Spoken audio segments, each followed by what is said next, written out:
গাড়ি তো নষ্ট হয়ে গেছে, আমি কি করবো? কি করবো মানে? কি ম্যাডাম, কোনো সমস্যা? গাড়িতে কোনো সমস্যা হয়েছে? সমস্যা হলেই কি আর না হলেই কি, আপনার তো এটা দেখার বিষয় না। ম্যাডাম আমি কি দেখে দিব? ও এই ধান্দা তাই না? গাড়ি নষ্টের কথা বলে গাড়িটা ঠিক করে দেওয়ার ধান্দায় টাকা নিয়ে নেবেন। আই আপনি আপনার কাজে যান তো। ম্যাডাম আপনি আমার কইতে পারেন, আমি এই গ্রামেরই ছেলে, গাড়ি ঠিক করে দেবনি, কোনো সমস্যা নেই। ম্যাডাম মানুষের তো গ্যারান্টি নেই, আর এটা তো গাড়ি। সেটা তো আমার দেখার কোনো বিষয় না তাই না?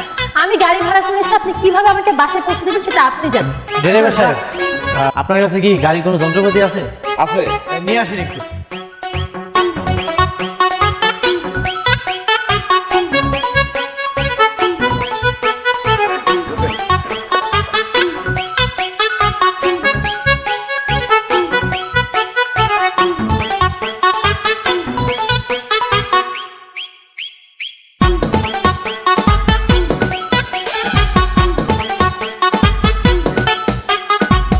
এই এমন ভেটকি মাছের মতো হাসতেছেন কেন?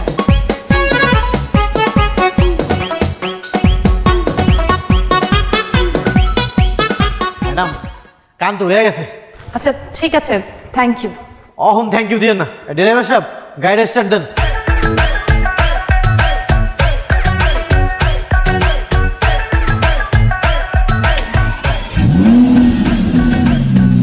ঠিক আছে।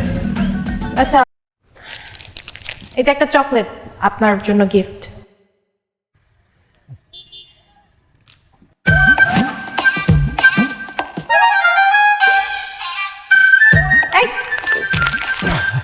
ম্যাডাম আপনার হাত তো অনেক নরম, অনেক সুন্দর। আমি আপনাকে চকলেট গিফট করতে, আমার হাত ধরতে বলিনি। এই গ্রামের ছেলেগুলোও না একটু বুঝছা। সাবধানে যান।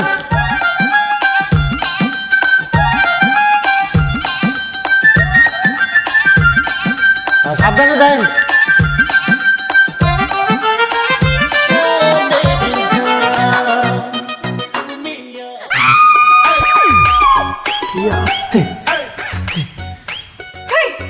আপনি রুমে কি করতেছেন? মানে মেয়ে মানুষ দেখলে মাথা তার ঠিক থাকে না তাই না? লুচ্চামি করতে ডিং ডিং করতে করতে আমার রুম পর্যন্ত চলে আসছো। আমার তো সেই একই প্রশ্ন, আপনি এই রুমে কি করতেছেন? তুই আসলে একটা খারাপ মানুষ, তোর তো চরিত্রের সমস্যা আছে। তোরে এই বাসা থেকে আমি কেমনে বের করে তুই দেখ। আপা, আপু, আরে আপু তুমি কই? আরে আরে কি হয়েছে, এভাবে চিৎকার করতেছিস কেন? কি হয়েছে তুমি বুঝতেছো না? আমার রুমে একটা ছেলে মানুষ কি করতেছে? এই লুচ্চা বেটা আমাকে হেল্প করছিল, হেল্প করার পর পিছে পিছে আমার রুম পর্যন্ত চলে আসছে। ওরে তুমি বের করে দাও। ও দিদা আসতে পারিস নাই, ও আমার দেব। ও একটা লুচ্চা বেটা। হ্যাঁ ফালতু কথা। আরে লুচ্চা হবে কেন, খুব ভালো ছেলে। শোন, আমি তরকারি চড়া দিয়ে আসছি, তোরা গল্প কর। এই তোমার সাথে গল্প কর। ভালো ছেলে ঠিক আছে। বিয়াই তুমি তাহলে রুমটা থেকে বের হও, আমি কাপড়টা চেঞ্জ করি। ঠিক আছে বেন, আপনি চেঞ্জ করেন, আমি এই জায়গায় থাকি। কি? ও তাহলে এক কাজ করি, এই গামছা দিয়ে মুখটা ঢেকে রাখছি, আপনি চেঞ্জ করেন। তুই তুই আসলে একটা লুচ্চা বেটা, লুচ্চামি করতে আসছিস। যাবে যা খারাপ লুচ্চা বেটা একটা।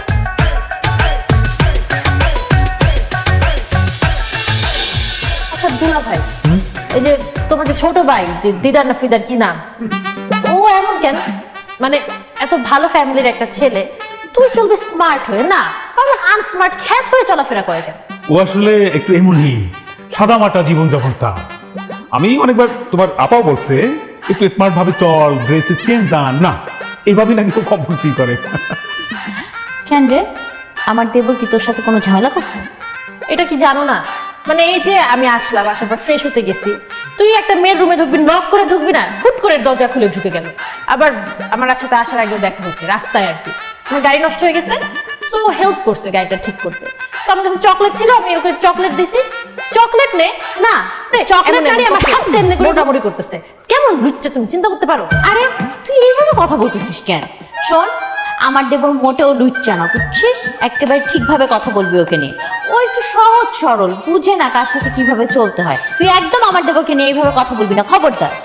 ওরে বাবা, এখনই দেবরকে নিয়ে কি সাপোর্ট, মনে হয় যে আমি তার বোন না, দেবর তার ভাই হয়ে গেছে। আচ্ছা তর্ক বিতর্ক বন্ধ। শোনেন শালিকা, অনেক দিন পর এসছেন, এইবার কিন্তু হুট করে চলে যাওয়া যাবে না। এবার অবশ্যই বেশ কিছুদিন থাকতে হবে। আমাদের গ্রামটা কিন্তু অনেক সুন্দর, কি আমাদের পুরো গ্রামটা ঘুরিয়ে ঘুরিয়ে দেখাবো। ও আরেক কথা, আমাদের পাশের গ্রামে একটা মেলা আছে, লম্বা 7 দিনের মেলা বসে, ওই মেলায় নিয়ে যাবো। এরপর তোমার আপার সাথে প্ল্যান আছে, তোমাকে ভ্যারাইটিস আইটেমের পিঠা খাওয়াবো, তারপর তুমি যেতে পারবে। ব্যাস। না এবার আমি হুট করে বলবো না যে আমি চলে যাব, কিন্তু যেতে তো হবে। ভাবলাম তোমাদের সাথে শেয়ার করি। বলো। আমি ভাবছি যে এবার যাওয়ার আগে আমি বিয়ে করে একদম আমার বরকে নিয়ে চলে যাব। মানে বিয়ে করতে আচ্ছা দুলা ভাই, আপু, আমি নিজের বিয়ের কথা নিজে বলছি, আমি তো অন্য কারো বিয়ের কথা বলি নাই, তাদের এত কেন জ্বলতেছে? আচ্ছা শোনো না, ও যেহেতু বিয়ে করতে চাচ্ছে, তুমি ঘটকের সাথে কথা বলো, কথা বলে আমার বোনের জন্য যোগ্য একটা পাত্র খুঁজে বের করতে বলো। আমরা ধুমধাম করে আমাদের কলির বিয়েটা দিব, কি বলিস? এমন ফরেনার মাইয়া আমগো গ্রামের কেউ বিয়ে করতো না।